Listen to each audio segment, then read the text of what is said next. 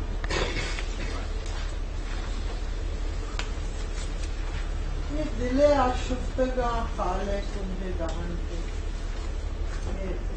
آپ میری ہیلپ کیجیے یہ انہوں نے بالکل کچھ نہیں بولنا ہے آپ بلوائیے میں تو آپ آزادی بولنے تو اچھا ہے مطلب ہمیں بھی کوئی سوال وغیرہ کریں اس کو چپ لگی یہ دل آشفتگاں ہیں یعنی جن کا دل جو ہے وہ بکھراؤ ہوتا تو یہ خالے کنجے دہن کے سویدہ میں سیر عدم کے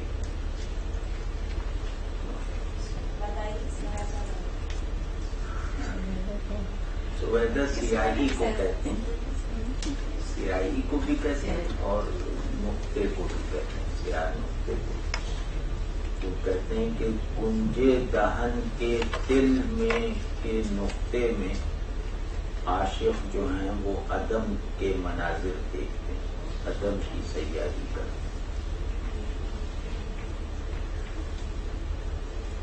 نہیں آپ اس میں جو دیکھیں اس میں انتخاب ہیں کچھ شعر اور اس غزل کو کہا جاتا ہے کہ اس بحر میں ہر غزل کسی بحر میں ہوتی ہے نا اس بحر میں اردو میں اس کے برابر کی غزل نہیں تو وہ اس کے جو منتخب اشعار ہیں نا وہ ہے جہاں تیرا نقش قدم دیکھنے خیاباں خیاباں ارم دیکھ یعنی نقش قدم کو ارم بنا جنت بنا دینا کہ تیرا نقش قدم مٹی کو گلزار کر دیتا ہے تو بڑی چیز ہے تیرے پاؤں جس خاک پہ پڑ جائیں اس خاک میں جتنی قوت جمال ہے وہ ظاہر ہو جاتی بلکہ اس خاک میں جتنا جمال پوشیدہ ہے اس سے بڑھ کر حسن تیرے نقش قدم سے خاک کے نصیب میں آ جاتا ہے یعنی ارم کیا ہے حسن کا وہ عالم جو مٹی کی برداشت اور حوصلے اور پھیلاؤ سے زیادہ ہے یہ کس سے مخاطب ہے اپنے محبوب سے جو جا رہے ہیں انہیں چھوڑ کر وہ کہہ رہے ہیں یہ پیچھے پیچھے ہیں نا اس کے اس کا نقش قدم دیکھیں تو اس کے وہ تو نظر نہیں آ رہا اس کے نقش قدم ہی ہے تو نقش قدم اس راستے پہ کئی ہیں تو جس نقش قدم میں جنت جمع ہو جائے اس کو وہ باپ لیتے ہیں کہ میرے محبوب کا نقش قدم سر یہ جو خضر سے وابستہ ہے روایت کے خضر سے وابستہ حضرت خضر جہاں پاؤں رکھتے ہیں ہاں وہاں وہ نو ہوتی ہے مگر یہ روایت حضرت خضر کی ہے کہ جہاں خضر کے پاؤں پڑ جائیں وہ زمین سبز ہو جاتی ہے ایک سوال اس پہ یہ جو ارم جو کہی جاتی ہے یہ خیالی جنت نہیں ہے خیالی جنت مطلب یہ شداد جادوگر کی بنائی ہوئی جنت بالکل خیالی جنت ہے لیکن پھر ایک لفظ کے طور پہ یہ واقعی جنت کے لیے بھی استعمال ہوتا ہے مختلف درجات جو جنت کے ہیں ان میں سے ایک صفحہ ہے تو اب اس شعر کا ایک حال ہے کہ تیری کشش ایسی ہے کہ تیری دوری بھی خوشگوار ہے مطلب محبوب بڑا ہو نا تو اس کی دوری بھی فلفلنگ ہے تیری دوری بھی فلفلنگ اور دوسرا جو ہے تیرے سرو قامت سے یک قد آدم قیامت کے فتنے کو کم دیکھتے ہیں اس کا کوئی جواب ہی نہیں محبوب کے لیے ایسا مبالغہ، قیامت اور محبوب کی قد کا موازنہ تمام پرانے شاعروں کا ایک مستقل موضوع ہے، لیکن قد محبوب اور قیامت کے فتنے کے موازنے میں اردو اور فارسی میں دونوں مجموعی روایتوں میں اس درجے کا کوئی شعر نہیں، نہ فارسی میں نہ اردو۔ پھر ایک موازنہ ہو رہا ہے نا کہ قیامت کا فتنہ زیادہ اونچا ہے یا محبوب کا قد زیادہ اونچا ہے، یہ ایک روایتی مضمون ہے۔ تو شاعروں نے بڑا زور لگایا ہے کہ محبوب کا قد اونچا ہو جائے قیامت کے فتنے سے۔ بڑے بڑے لوگوں نے، ہر بڑے شاعر نے اس موضوع پہ شعر ضرور کہا ہوگا، لیکن غالب سب کو پار کر گئے کہ تیرے قد سے قیامت کا قد ایک آدمی کے قد جتنا چھوٹا ہے۔ تیرے لیے قیامت کا قد زیر زمین تیرے قدموں تلے ختم ہو جاتا ہے، اور یہ قد آدم کا کوئی جواب نہیں۔ کیا محبوب ہے مجھے نہیں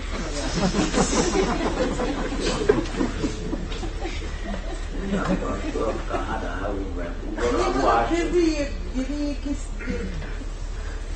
کسی شخص کے بارے میں تو یہ نہ کہا جا رہا ہے، خیالی محبوب کے بارے میں کہا جو فتنے کی طرح نیچا ہے، قدم ارم کی طرح ہے۔ تو لیکن اچھا نہیں لگتا کہ ایسا ہو جائے۔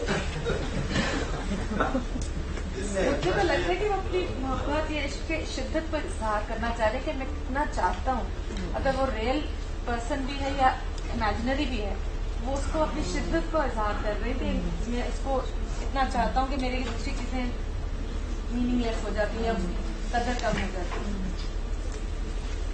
کیا ہمارے یہاں حسن اور عشق کے معیارات بھی بدل گئے اور بہت ساری چیزیں پرانی ہو گئی؟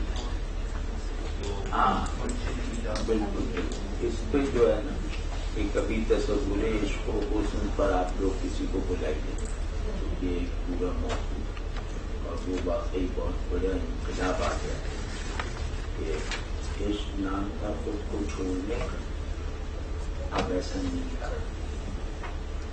تو عشق ہے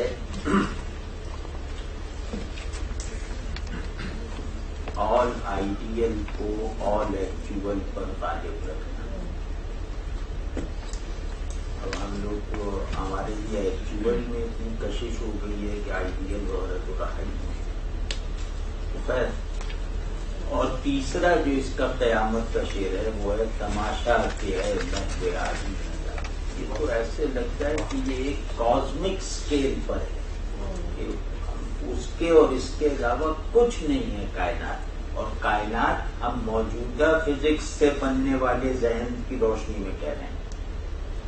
پوری کائنات ایک سناٹے میں ہے اور منتظر ہے کہ ان دو کیریکٹرز کے درمیان کیا طے پاتا ہے، یعنی ایسا لگ رہا ہے کائنات کے ہونے نہ ہونے کا فیصلہ ہو رہا ہے اس سچویشن۔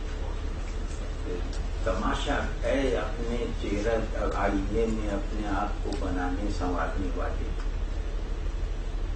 دیکھ تو صحیح کہ ہم تجھے کس تمنا سے دیکھ رہے ہیں، یعنی تیرا خود کو بنانا سنوارنا تجھے اتنا حسین نہیں بنا سکتا جتنا ہمارا دیکھنا تجھے خوبصورت بنا دے گا۔ بہت بڑا شعر۔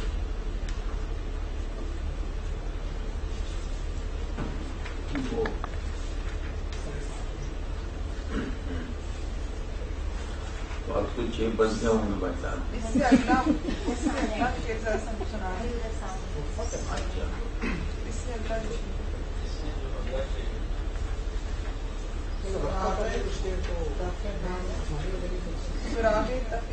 ہاں جی، تو میں نے منتخب یہ ذرا سا بڑا ہوا ہے، سراغ تفے نادا لے داغے دل سے شب رو کا نقش قدم، اس کو رہنے نہیں۔ دو شعر اس میں کمزور ہیں، یہ جو چار شعر ہیں یہ حاصل ہے۔ ایک مبالغہ جس کو کہتے ہیں، مبالغہ آ رہا ہے، یہ کس حد تک ضرور پہ یوز ہوتی ہے، یہ کس طرح سے ہے؟ مطلب سم ٹائم لوگ اعتراض کرتے ہیں کہ یہ تو بڑا شیخیہ قسم کا ہو گیا، یہ بڑا شیخانہ ہو گیا، ایسا ہو گیا ویسا ہو گیا، تو اس میں کچھ لمیٹیشنس ہیں اس کی، یا جو جی میں آئے وہ لکھ رہے ہیں؟ نہیں،